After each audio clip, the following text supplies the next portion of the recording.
우리가 이제 그 어거스틴과 아퀴나스 비교 연구를 이제 하면서 이제 신학의 방법론으로 우리가 좀 들어가 보도록 그렇게 하겠습니다. 그 신학의 방법론을 보면은 이것도 그 플라톤의 영향과 그 아리스토텔레스의 영향이 여실히 이 부분에서도 이제 드러나고 있어요. 그 우리가 그 신학하는 그 크게 두 가지 이제 그 방향이 있는데 방법론 중에요. 하나는 그 위에서 밑으로 내려오는 방법이고 하나는 밑에서 위로 올라가는 방법입니다. 뭐 벌써 우리가 그 플라톤 철학과 아리스토텔레스의 우리가 철학을 공부했기 때문에 위에서 밑으로 내려오는 것은 그 계시 신학이고 밑에서 위로 올라가는 건 자연 신학이다. 하나는 플라톤적인 것이고 하나는 아리스토텔레스적인 것이다. 전자는 어거스틴적인 것이고 후자는 아퀴나스적인 것이다. 뭐 이것은 우리가 벌써 다 파악하고 있는 내용이고요. 계시신학, 그러니까 위에서 밑으로 내려오는 이 계시신학적 입장에서는 그러면 그 어떤 그 형태의 방법론을 취하겠느냐라고 할 때에 알기 위해서 믿는다. 우리는 알기 위해서 믿는다.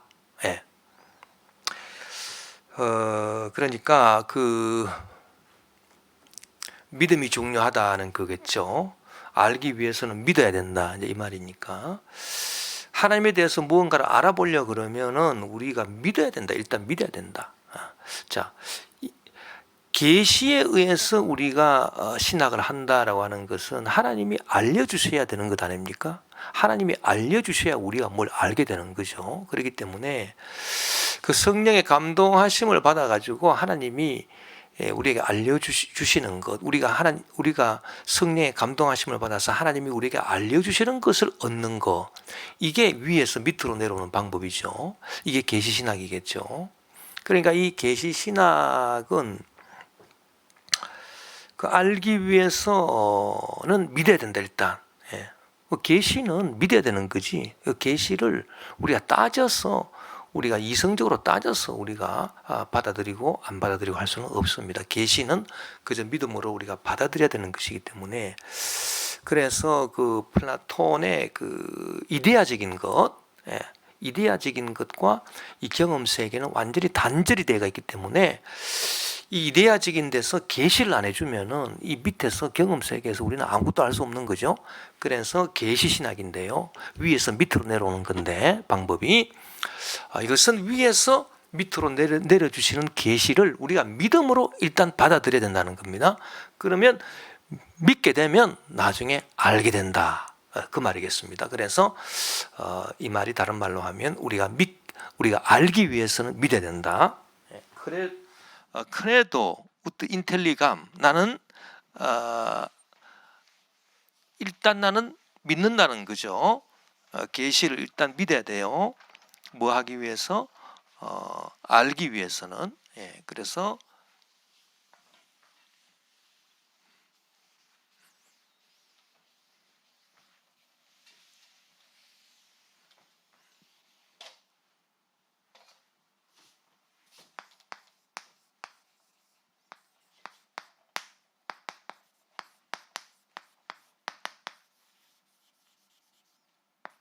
크레도, 나는 믿는다. 일단 믿는 게 중요해요.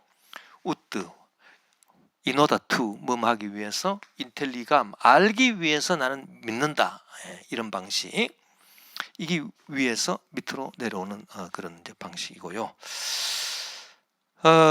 그 반대로 그 아퀴나스 신학의 방법은 자연 신학, 그 인간의 이성을 통해서 따져서 우리가 하나님을 알게 된다는 거겠죠. 그러니까 이것도 이제 아리스토텔레스 영향을 받은 것이겠죠. 그래서 아리스토텔레스는 이데아가 밑에 내려와 있잖아요. 그 형상이 경험 세계에 이렇게 내재해 있는 것이기 때문에 우리가 이 경험 세계에서 통하는 게 뭡니까? 인간의 이성 아니겠습니까? 이성, 인간의 이성으로 알아야 되는 거죠. 인간의 이성으로 따지는 거죠. 이성으로 따져가지고 나중에 믿음으로 올라가는 거죠. 그래서 인텔리고, 나는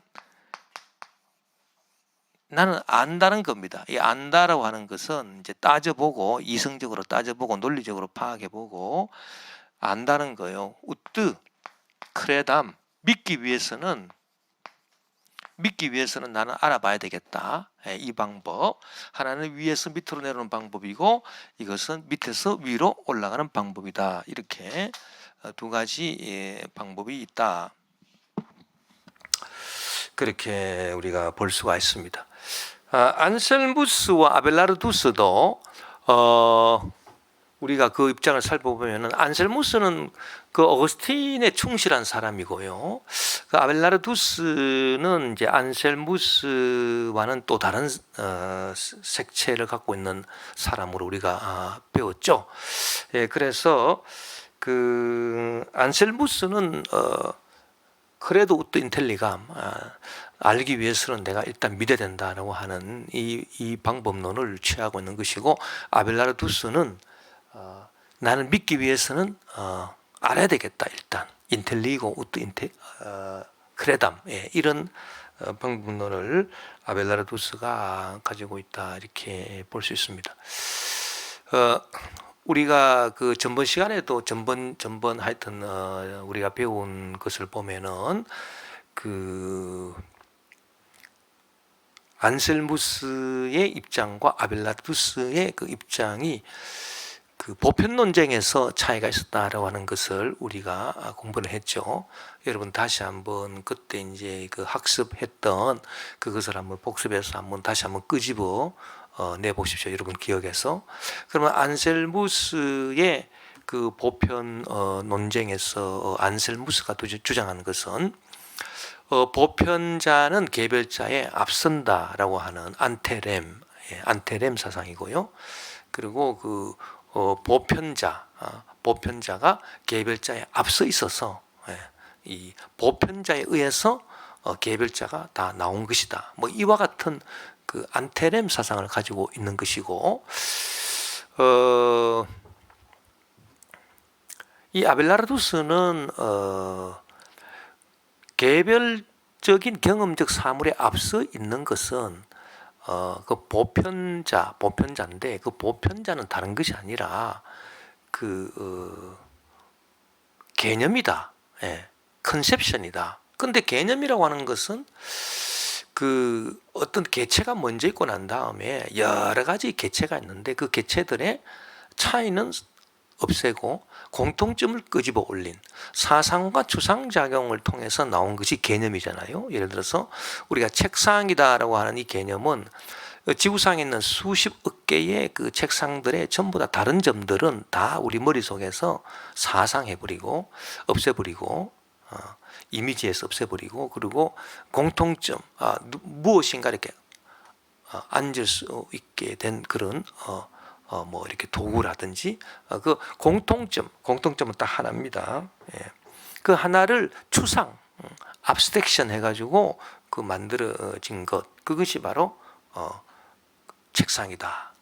그 앞에 무엇을 놓고 쓸 수 있는 도구라고 하는 그런 그건 수십억 개 책상 가운데서 공통되는 딱 하나의 공통점이죠. 뭐 철제 책상이든 뭐 목재 책상이든 간에 그렇게 해서 그 공통된 점을 하나 끄집어내서 책상이라고 하는 개념이 만들어지거든요. 컨셉션이. 그래서 이 보편자라고 하는 것이 다름 아닌 이 개념이다. 그렇게 본 거예요. 그러니까 개념은 사물 뒤에 있잖아요. 사물을 먼저 이렇게 상정을 하고 그러고 난 다음에 그 사물들, 개체 사물들, 수십억 개의 책상들, 개체 사물들 중에서 차이점은 없애고 공통점은 끄집어내 가지고 책상이든 뭐 의자든 뭐 여러 가지 뭐 사물의 그 개념들이 나왔기 때문에 그 개념이라고 하는 것은 이 컨셉션이라고 하는 것은 확실히 그 포스트램이죠. 개체 사물 뒤에 나온 거죠. 그러니까 사상과 추상 작용을 거치고 난 다음에 나온 거기 때문에 포스트램입니다. 사물 뒤에 있는 것 아니겠습니까? 그래서 포스트램이다. 안셀무스는 안테렘이다. 사물 이전에, 개체 사물 이전에 이 보편자가 있다. 이제 그 얘기고, 아벨라르두스는 포스트랩이다. 개체 사물에서 사상과 추상작용을 거쳐서 나온 것이 개념이고, 그 개념이 다름 아닌 보편자다. 뭐 이렇게 주장하기 때문에 포스트랩이다. 이제 그렇게 주장을 이제 했습니다. 그 보편자가 이 개념이라는 겁니다. 개념. 그런데 이 두 가지는 어쨌든 간에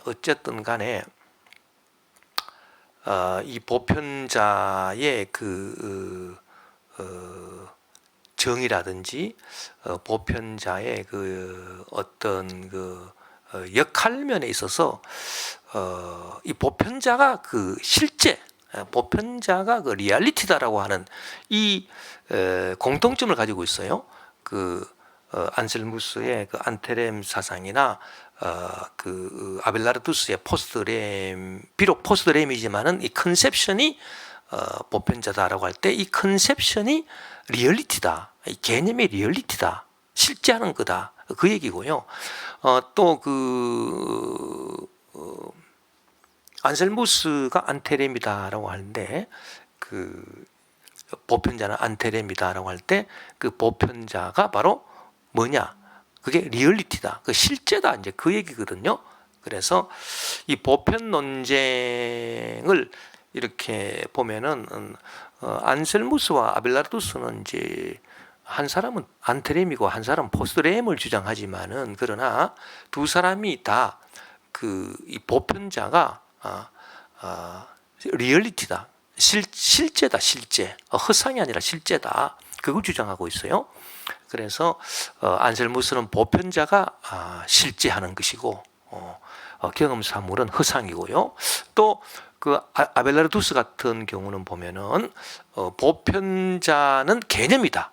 보편자가 개념이고 컨셉션이고 이 개념이 바로 실제하는 것이다. 실제하는 것이고 개체 사물은 결국 허상이다. 뭐 이런 얘기입니다. 그렇기 때문에 안테렘, 포스트렘 이건 완전 다른 거지만 두 사람이, 그러나 어쨌든 보편자, 또 보편자로서의 개념, 이것이 실제고 이 개체 사물은 허상이다라고 하는 면에 있어서는 두 사람이 다 일치하고 있거든요. 그런데 유명론이라고 하는 것은 완전 다른 겁니다. 유명론이라고 하는 것은 포스트램을 주장을 하든 주장을 안 하든 간에 결국 포스트램을 주장하는 거죠. 유명론도. 그러나 아벨라르두스하고 완전히 다른 점은 이 실제가 개념에 있는 게 아니다, 이 말입니다. 실제는 개념, 아벨라르두스가 주장하는 것처럼 개념이 실제다. 개념이 실제고 개체 사물은 허상이다. 그게 아니라 개체 사물이 실제하는 거고, 개념, 그리고 또 안셀무스가 말했던 보편자, 이런 것들은 다 그것은 이름, 어떤 개체 사물의 이름에 불과한 것이지, 그건 허상이지. 이름이니까 허상이지. 그게 무슨 실제냐. 그래, 실제는 실제로 존재하는 것은 개체 사물이다. 이게 유명론이거든요. 윌리엄의 오캄의 윌리엄 오캄. 예. 우리가 오캄의 윌리엄. 예. 유명론 사상을 우리가 공부를 했습니다. 예. 그래서 우리가 어거스틴의 전통에 서 있는 이 안셀무스의 입장에서 우리가 존재론적 신증명을 다시 한번 소환해서 우리가 공부를 해보면, 자, 왜 존재론적 신증명이라고 했습니까? 예, 그것은 그러니까 여러분께서 정확하게 개념을 파악하고 있으면 이해가 돼요. 그러나 이 철학이라고 하는 것은 정확하게 파악을 안 하면은 그럴 듯, 알 듯, 몰 듯 하지만 결국 모르게 됩니다. 그래서 철학이 중요한 거고요. 철학의 사고방식을 아주 이렇게 예리하게 갈고 닦는 도구가 되는데, 안셀무스의 존재론적 신증명이라고 하는 건 결국 뭐냐 하면은 보편자가 실제하는 거잖아요. 보편자가 실제합니다. 보편자가. 그러니까 중요한 거는 이 허상이 아니라 실상이죠. 그림자가 아니라 건물 그 자체라 그랬습니다. 예, 그래서 그 건물 자체, 뭐 예를 들어서 건물 자체, 예, 그림자가 아니고 이 건물 자체에 해당되는 게 중요한 거죠. 이걸 따져야 되는 거죠. 뭐 그림자 이건 허상이니까 따질 필요가 없어요. 그러니까 안셀무스나 아벨라르두스의 입장에서는 이 건물 자체, 이 실제, 뭐 실상 여기에 해당되는 것이 안셀무스 경우에는 이제 보편자고요. 그리고 이제 아벨라르두스 입장에서는 이 보편자로서의 개념이다. 예? 뭐 그렇게 이제 얘기를 했는데, 그럼 이 그림자에 해당되는 것은 뭐냐? 개체 사물인 거죠. 개체 사물. 그러나 이제 윌리엄 오캄의 그 유명론 같은 경우는 이 개체 사물이 이게 건물 자체라는 거예요. 실제라는 거고, 이 보편자 개념 이런 거는 이게 허상이라는 겁니다. 이건 허상이에요, 허상. 단지 이름에 불과한 것이다. 이제 그렇게 주장하기 때문에 완전히 달라지는 거죠. 완전히 달라지는 겁니다. 자, 이러한 이제 입장에서 우리가 그러면 그 윌리엄 오캄의 유명론 같은 경우는 개체 사물이 실제이기 때문에 개체 사물을 봐야 되겠죠. 개체 사물이 중요한 거예요. 지금 이 개체 사물이 이것이 어떻게 변하냐, 이게 중요한 거지. 무슨 뭐 개념이 중요하고 보편자가 중요하고 형이상학적인 것이 중요한 것이 아닙니다. 그렇게 되지 않겠습니까? 예. 그런데 이 안셀무스나 아벨라르두스 입장에서는 어쨌든 이 건물 자체의 실제 실상에 속하는 것이 보편자요 개념이기 때문에 이게 중요한 거죠. 이게 중요한 거죠. 예.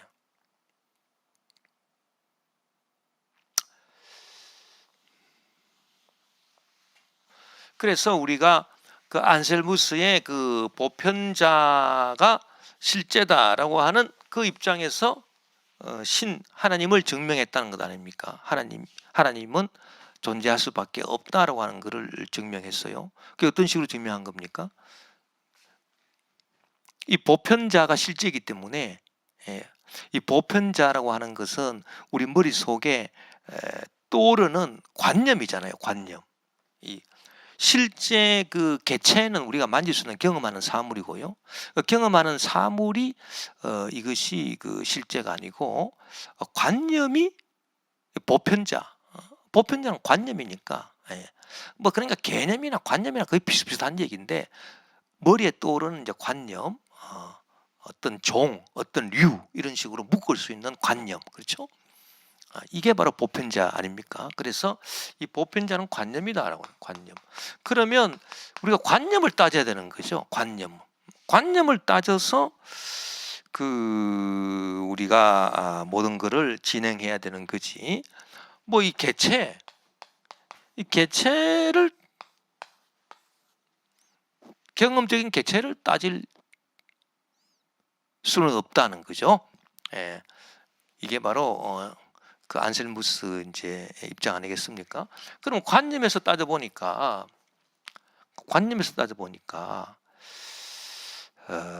이 경험으로 따지는 게 아니라 개체적인 어떤 경험으로 개체 사물을 경험하는 어떤 경험으로 따지는 것이 아니라 관념으로 따지는 거니까 관념으로 따지다 보니까 우리가 전번에 공부했듯이 하나님이라고 하는 관념이 지금 우리가 있잖아요. 우리가 갖고 있는데 이 하나님이라고 하는 관념만 있고 존재가 없는, 관념만 있고 존재는 없어요. 그러한 하나님이 있고, 그러니까 관념만 가지고 있는 그런 이제 그 하나님이 있고, 하나님이라고 하는 관념도 있지만은 그러나 이분이 실제로 존재한다는 그런 생각, 그런 관념으로 이 관념 2, 이는 관념 1. 그러니까 첫째 관념 1은 하나님에 대한 관념 1은요. 하나님이라고 하는 관념은 있는데 이 하나님이 실제로 존재하지 않는다는 그런 관념이고요. 관념 2는 하나님이라고 하는 관념이 있고 이 하나님이 또 존재까지 한다는 그런 관념이죠. 그러니까 생각은, 이 관념은 마음대로 이렇게 만들어낼 수 있잖아요. 경험적으로 이렇게 부딪히는 게 아니기 때문에 경험적으로 부딪히는 것은 이렇게 체험해 봐야 하는 거고, 이 관념이라고 하는 것은 머릿속에서 만들어내는 거기 때문에 얼마든지 만들어낼 수 있는데 관념 1은 뭐냐면 하나님이라고 하는 관념, 그게 하나님 관념 1이고요. 관념 2는 어떤 관념이냐면 하나님이라는 관념이 있는데 그 하나님이라는 관념이 존재까지 갖고 있는 하나님이다라고 하는 그런 관념이라는 얘기죠. 하나님이 존재하신다는, 하나님이라고 하는 분이 존재한다는 그런 또 관념이죠. 그게 관념 2라는 거예요. 그러면 하나님의 정의가 뭡니까? 이 관념에서는 정의가 중요한데 하나님의 정의가 뭐예요? 하나님은 더 이상 위대할 수 없는 분이죠. 더 이상 위대할 수 없는 분. 그게 바로 이 하나님의 정의가 되겠습니다. 정의. 이 관념상 정의예요. 그러면 관념 1. 관념 1은 하나님이라고 하는 관념만 있고 존재는 없는 거예요. 없는 거예요. 관념 2는 뭐예요? 관념 2는 하나님이라고 하는 관념도 있고 이 하나님이 존재하신다는 거죠. 존재하신다는 그런 관념이에요. 그럼 관념 1이 있고 관념 2가 있는데 그럼 어느 것이 더 큽니까? 관념 2가 더 크잖아요. 그런데 관념 2가 더 크단 말이에요. 그런데 하나님이라고 하는 정의가 뭐예요? 하나님의 정의가 뭐예요? 하나님의 정의는 더 이상 위대할 수 없는 분이잖아요. 만약에 하나님보다 더 큰 분이 있다? 그럼 그분이 하나님이죠. 그보다 작은 분은 하나님이 아니죠. 그래서 하나님의 정의가 뭐냐? 하나님의 정의상 딱 맞아 떨어지는 게 뭐예요? 이 관념이란 말이에요. 더 이상 위대할 수 없는 하나님은 하나님이라고 하는 관념만 있는 게 아니라 여기에 하나님이 존재까지 하신다는 관념이라는 말이에요. 존재까지 하신다는 생각이란 말이에요. 이것보다 더 위대한 하나님에 대한 관념이 있습니까? 없잖아요. 그렇기 때문에 하나님은 정의상 하나님이라고 하는 하나님의 존재는 그 정의상 존재하지 않을 수가 없다는 겁니다. 반드시 존재하신다는 겁니다. 그래서 하나님은 존재하신다. 이렇게 하나님의 존재를 증명했거든요. 이게 바로 존재론적인 신증명이다. 온톨로지컬한 신증명이다. 본체론적 신증명이다. 뭐 이런 말을 하는 거죠. 그러면 왜 관념을 따지느냐? 왜 경험하는 걸 따져서 하나님이 계신다 안 따진다 이렇게 하지 않고 왜 관념을 따지느냐? 그것은 관념이 건물이라는 거예요. 이 우리가 눈으로 보고 듣고 만지고 하는 이 경험 세계는 허상이라는 거예요. 그러니까 허상을 따질 필요는 없다는 거예요. 허상은 그 헛것의 그림자예요. 그림자로 왜 따지냐 이거예요. 실제 건물을 따져야지. 실제 건물이 바로 관념적인 거예요. 이게 보편자가 관념이라. 보편자가 실제한다. 그런 얘기입니다. 그렇게 해서 이것이 바로 본체론적인 신증명이다. 그래서 하나님은 그 정의상 존재하지 않을 수가 없다. 존재하지 않는다면 하나님이 아니기 때문에 하나님은 그 정의상 존재하실 수밖에 없다. 그러므로 하나님은 존재하신다. 이렇게 결론을 내렸습니다. 그게 바로 본체론적 신증명, 온톨로지컬한 하나님 증명이다. 하나님 존재 증명이다. 이제 이렇게 본 거예요.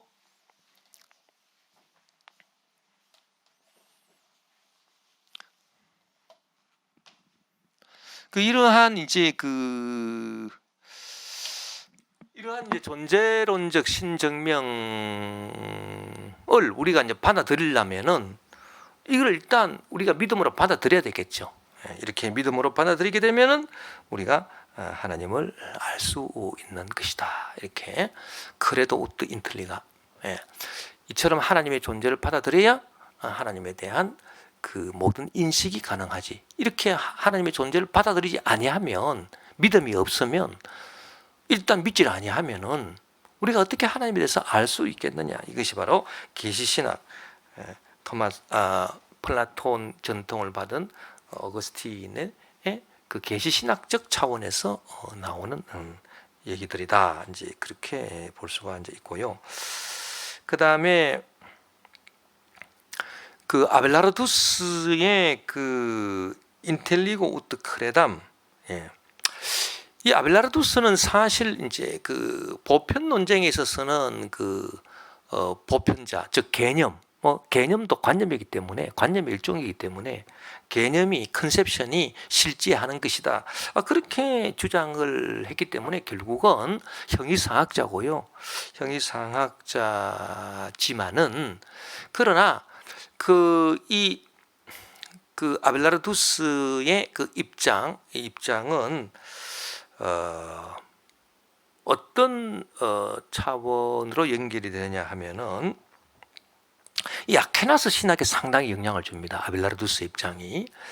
그러니까 그 다 같이 이제 그 보편자, 개념, 관념 이런 것이 실제한다. 그렇게 이제 그 믿지만은, 그러나 이게 뉘앙스가 다른 거죠. 안셀무스는 이제 플라톤적인 입장에서 그렇게 얘기를 한 것이고, 아벨라르두스는 아리스토텔레스 적인 어떤 그런 그 입장에서, 아리스토텔레스적인 입장에서 아벨라르두스는 그 얘기하고 있는 거예요. 그렇기 때문에 그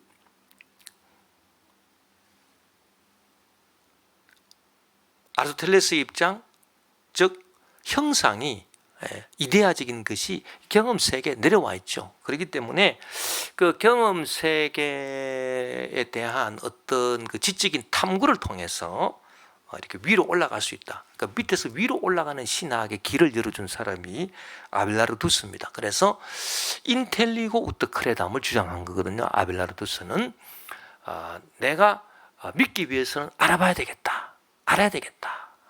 그래서 그 자연 신학의 이제 입장을 개척해 준 사람이 아벨라르두스고, 이 아벨라르두스의 입장을 받아들인 것이 토마스 아퀴나스란 말이에요. 그래서 아리스토텔레스, 아벨라르두스, 토마스 아퀴나스 이렇게 연결이 되는 겁니다. 무슨 말씀인지 아시겠죠? 그래서 우리가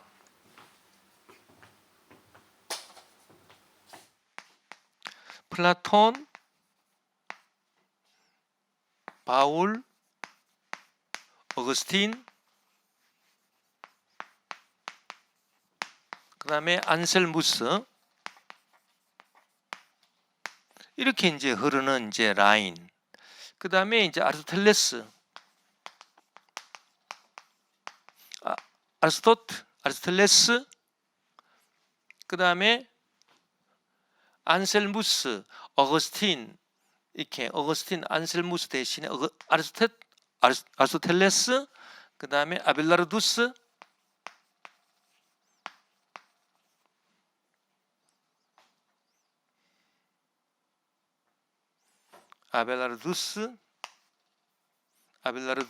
그 다음에 아퀴나스,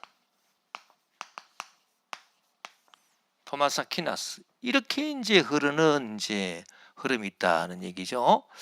자, 플라톤도 형이상학자고 아리스토텔레스도 다 형이상학자 아닙니까? 그 형이상학자라고 하는 것은, 형이상학이 뭡니까?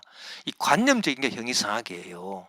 그 형이상학이 그냥 진짜 실제다 이렇게 보는 거예요. 그게 형이상학자예요. 다른 게 형이상학이 아니고요. 경험 세계 만질 수 있는 게 이게 진짜다. 윌리엄 오캄처럼 유명론. 이것은 이제 그 물리학자고요. 물리학에 이제 그 대비되는 게 형이상학이잖아요. 그래서 그 물리학 그 다음에 있는 것이 바로 형이상학인데 물리학을 가지고 논다 뭐 이렇게 얘기해서 메타피직이다. 피직스 그 다음에 있는 거다. 이렇게 메타피직 이게 형이상학인데 그럼 형이상학은 뭐냐? 이 관념, 개념 뭐 이런 게 그게 바로 실제라고 하는 거예요. 만질 수 경험할 수 있는 이런 거는 다 허상이라는 거죠. 예. 우리가 뭐 충분히 얘기했습니다. 그러니까 결국은 플라톤이나 아리스토텔레스나 이렇게 위에서 밑으로 내려오는 방법이고 아리스토텔레스는 밑에서 위로 올라가는 방법이죠. 방법은 다르지만 다 같은 형이상학자죠. 그래서 그 아벨라르두스는 개념이 실제하는 거다. 개념이 실제하는 뭐 개념이 실제하는 거나 뭐 안셀무스처럼 뭐 그 보편자 뭐 관념으로서의 보편자가 실제한다고 보는 거나 뭐 거의 비슷비슷한 얘기예요, 사실은. 예, 그래서 그러나 이거는 안테레미고 이런 포스레미일 뿐이다. 그거 차이가 있는 거지.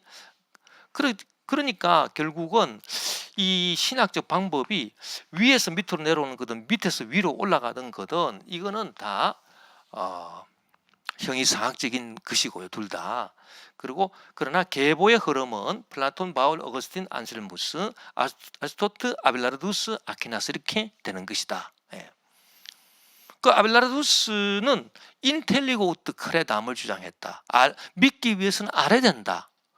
왜 알아야 됩니까? 아리스토텔레스 영향을 받아서 그런 거죠. 결국은 아리스토텔레스 영향을 받았기 때문에 밑에서 위로 올라가잖아요. 그러니까 이것이 아퀴나스에 영향을 끼쳐서 자연신학,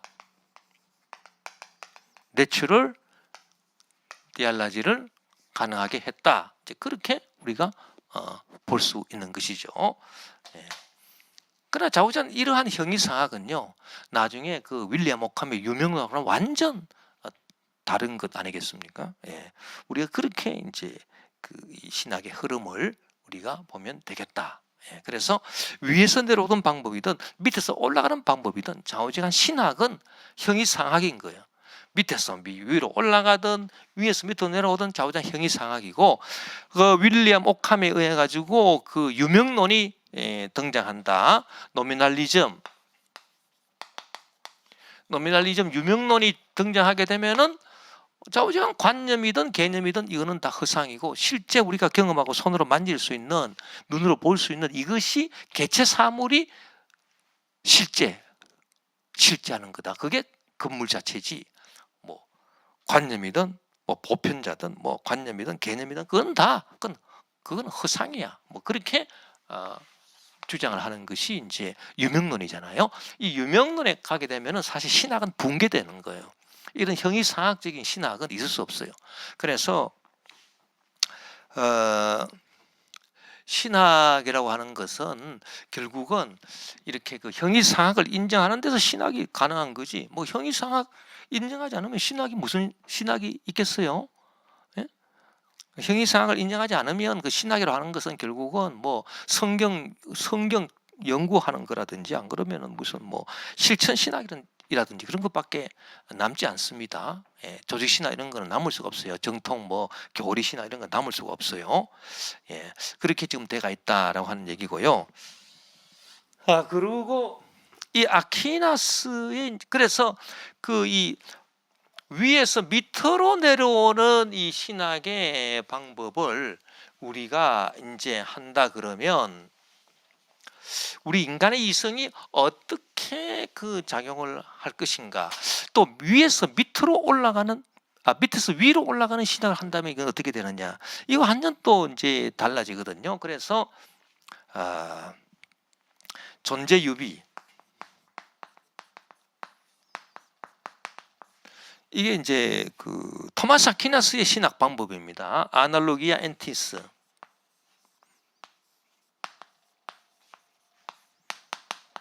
그 존재 유비라고 하는 게 뭐겠습니까, 이게? 자, 보세요. 뭐 간단하게 설명해 드릴게요. 쉽게. 이 토마스 아퀴나스는 신학하는 방법이 밑에서 위로 올라가는 거죠. 아리스토텔레스 영향을 받고 아벨라투스 영향을 받아가지고 먼저 알아봐야 되겠다. 뭐 그 얘기인데 이데아가 경험 사물 속에 내재 있잖아요. 진료 형상 이론에 의해서. 그러니까 처음에 여러분이 강의를 잘 들어야 돼요. 처음에 첫째 강의부터 꼼꼼하게 들어야 돼요. 그래야 이해가 돼요. 중간에 이렇게 뚝 들어와 들으면 저게 무슨 소리가 아무리 이해도 몰라요. 그러니까 유튜브에 올리는 강의 첫 강의부터 꼼꼼하게 이해 안 되시는 분 다시 들으시기 바랍니다. 그래야 여러분 손해를 안 봅니다. 등록금 낸 거 아깝잖아요. 돈 많이 내고 아깝잖아요. 모르면은. 자, 이데아가 이렇게 밑에 경험 세계 속에 들어와 있죠. 들어와 있습니다. 이게 아리스토텔레스 아닙니까? 예? 그렇다면은 이것이 지금 무엇을 의미하느냐 하면은, 예? 이 하나님에 대해서 우리가 알고자 하는 이 신학적인 방법을 존재 유비라고 본다라고 했단 말이에요. 자, 이게 무슨 얘기냐? 결국 이데아가 이제 하나님이라 이제 그 얘기인데요. 결국은 하나님이 경험 세계 속에 우리 속에 들어와 있다는 얘기예요. 그러면 이 말이 뭡니까? 우리가 경험 세계를 보면 하나님을 알 수 있다는 거 아니겠습니까? 뭐 그 얘기입니다. 예. 하나님이 우리 경험 세계 속에 들어와 있다는 거. 자, 아리스토텔레스의 그 이데아적인 형상이 경험 세계 속에 진료 속에 들어와 있다는 얘기죠. 그러면 경험 세계를 보면은 하나님을 알 수 있다는 거 아닙니까? 이게 자연신학이거든요. 자, 이것이 성경에도 나와 있습니다. 자연계시로. 자, 세상을 보면 하나님을 알 수 있다. 하나님이 만드신 만물 속에 분명해 보여서 핑계하지 못할지니라. 바울도 그런 얘기를 했어요. 바울도. 그게 이제 자연신학에 연결이 되는 거죠. 계시신학이 아니라. 이 만물에, 이 만물, 이 경험세계 이 만물에 하나님이 들어와 계셔가지고, 자, 산을 보니까 산을 지으신 하나님이 계시는구나. 하늘을 보니까 하늘을 지으신 하나님이 계시는구나. 그 자연을 보니까 하나님 들어와 계시네. 예. 자연 계시라고 합니다. 우리가 일반 계시라고 하기도 하고요. 성경은 하나님께서 특별히 위에서 밑으로 내려준 계시를 통해서 성령의 영감을 받은 사람들이 기록을 했잖아요. 성경은. 그래서 그걸 특별 계시라고 하고, 그건 계시예요. 특별 계시예요. 특별 계시. 그런데 하나님이 자기를 드러내는 이 방법이 계시인데, 이 계시도 특별 계시, 성경처럼 특별 계시가 있는가 하면은 자연 계시가 자연 계시. 이 자연 계시는 뭐냐? 아까 우리가 계시신학과 자연신학을 나누었잖아요. 근데 특별 계시는 성경 말씀인데, 그러니까 성령의 영감을 받아서 막 쓴 것인데, 자연 계시는 뭐냐? 이 두 가지가 서로 섞여 있다는 것 아니겠습니까? 그렇습니다. 그래서 크게 보면 계시예요. 그것도 계시신학에 속해요. 그러나 뭡니까?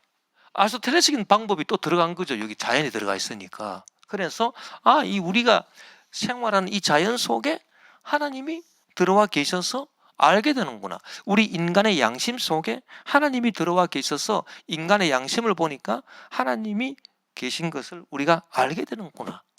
역사 속에 하나님이 들어가셔 역사하시기 때문에 역사를 보니까 하나님이 계시는 것을 아는구나. 자연 속에 하나님이 들어와 계시니까 자연을 보고 우리가 하나님이 계시는 것을 아는구나. 인간의 양심과 역사와 자연 속에, 그러니까 양심, 자연, 역사, 그 전부 다 이 경험 세계에서 있는 거 아니에요? 여기 속에 하나님이 들어오셔서 하나님이 당신을 나타내는 계시란 말이에요. 그러니까 뭔가 이렇게 자연 속에, 양심도 자연, 역사, 이 자연 속에 하나님의 계시가 들어와 있다.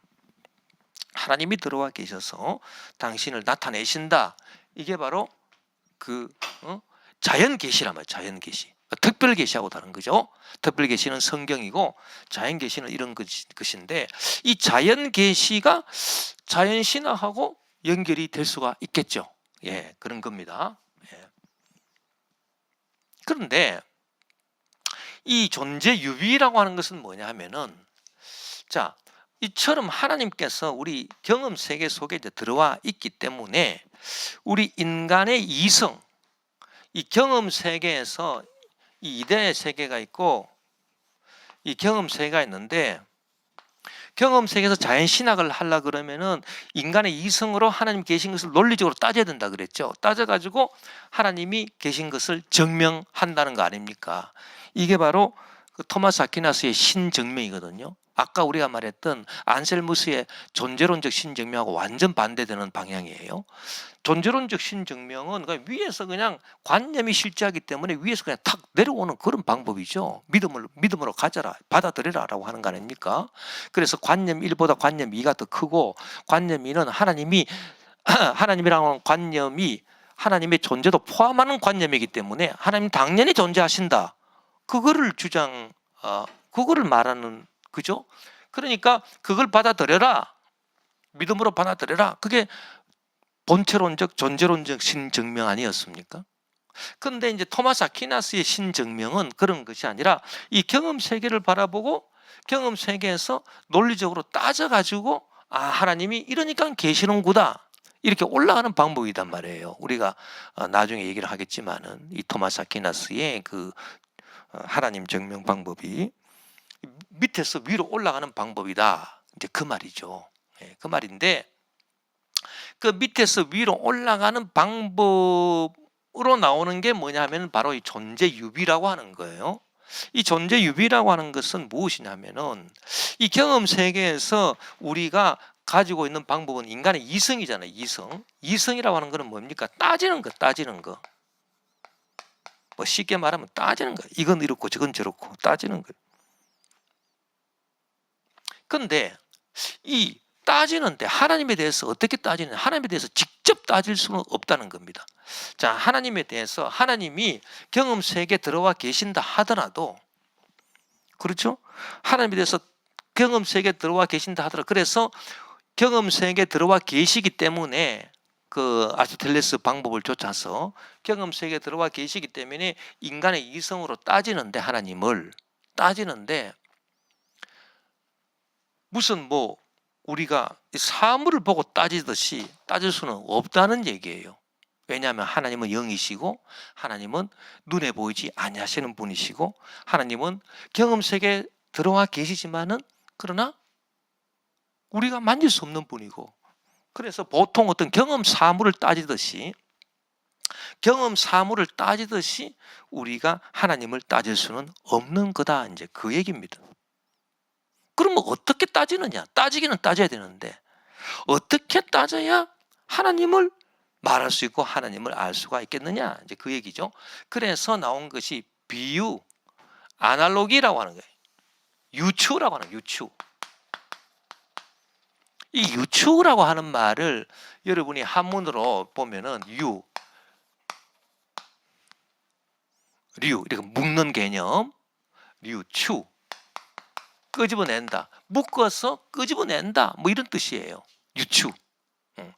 그 유추를 통해 가지고 어떤 그 비유, 유추가 비유입니다. 유추.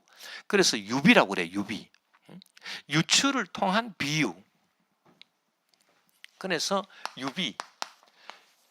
유비작용을 통해서 하나님에 대해서 안다는 얘기죠. 자, 우리가 실제적으로 예를 한번 들어봅시다. 이 유비, 아날로기아 엔티스, 이 존재 유비라고 하는 것은 뭐 쉽게 말하면 A와 B의 관계는 C와 D의 관계와 같다.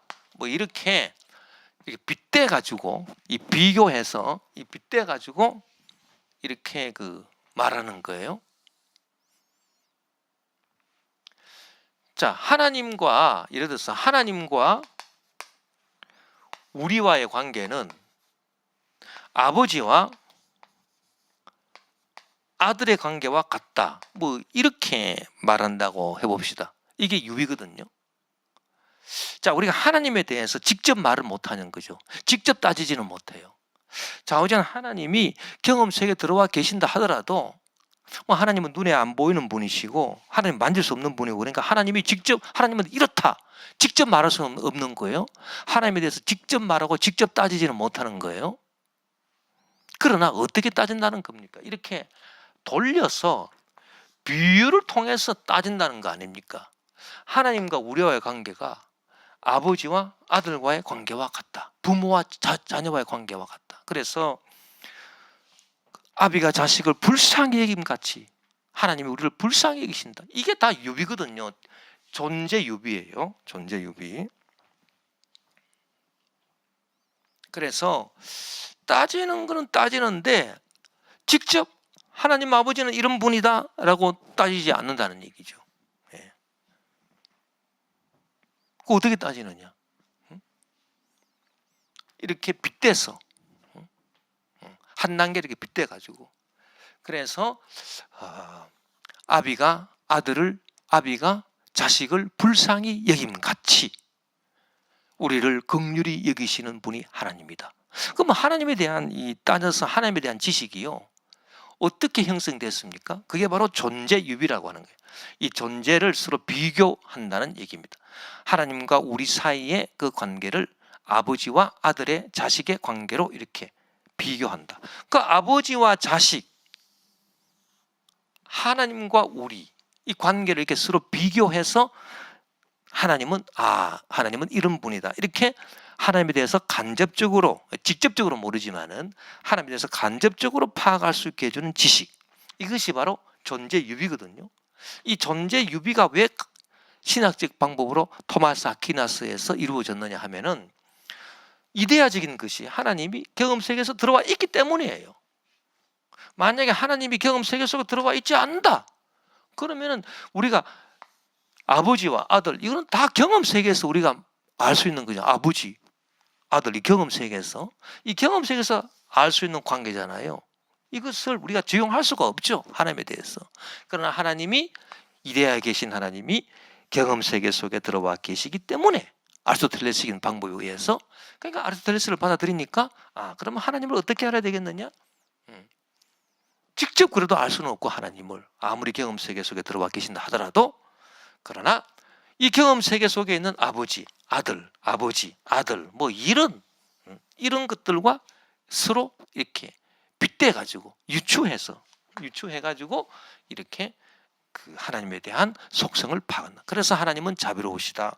하나님은 그렇구나. 뭐 이런 식으로 하나님에 대한 지식을 얻게 되는 이러한 방식, 이것이 바로 존재유비를 통한 그 방식이고 이것이 바로 토마스 아퀴나스의 신학적인 그 방법이다. 예. 그래서 이게 바로 자연신학, 내추럴 테올로지의 그 자연신학에서 하나님을 알아가는 그 중요한 그 방법론으로 등장하고 있다. 존재유비가. 예, 그렇게 우리가 볼 수 있는 것입니다. 예. 자, 우리가 이제 이렇게 본다면 그렇다면은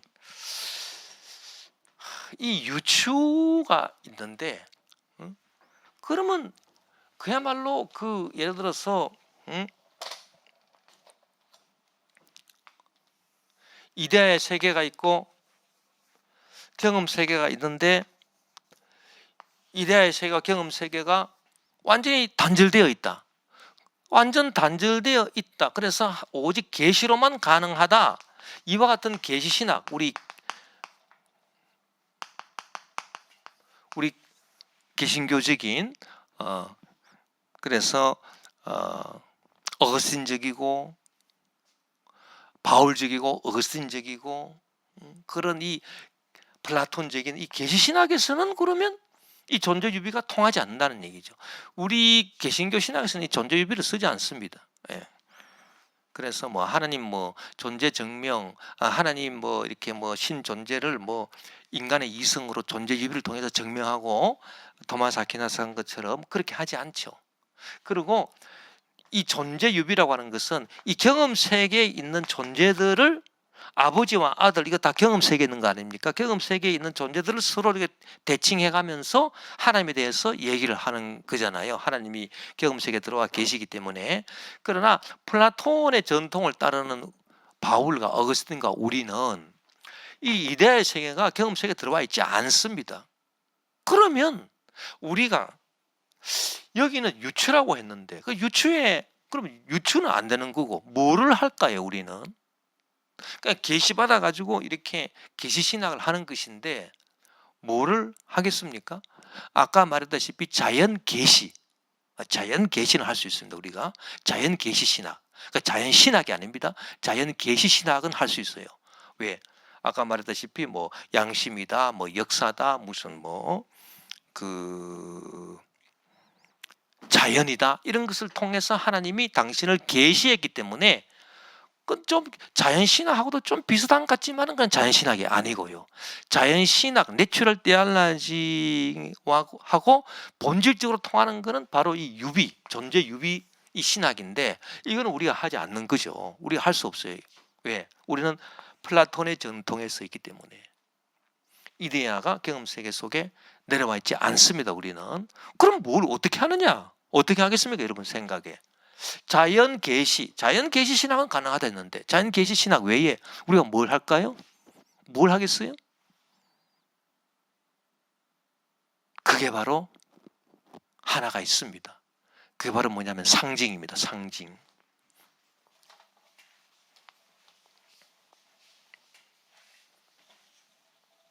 요거는 뭐 다음 시간에 우리가 공부하겠는데요. 이 유비, 아날로기야, 어널러지. 이 유비하고 상징이 있어요. 상징. 이게 다 다른 얘기예요. 상징은 심볼.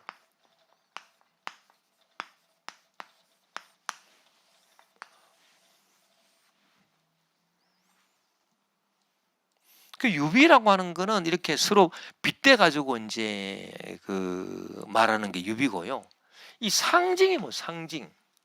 상징은요, 그 상징물 자체하고 상징이 이렇게 떠올리게 해주는 게 있습니다. 그거하고 완전 이제 그 다른 건데 연관이 돼 있는 거죠. 예를 들어서 자, 태극기 그러면 태극기가 무엇을 떠올립니까? 이 상징은요, 그 폴리케르의 그 주장에 의하면 상징은 생각을 불러 일으키는 거죠.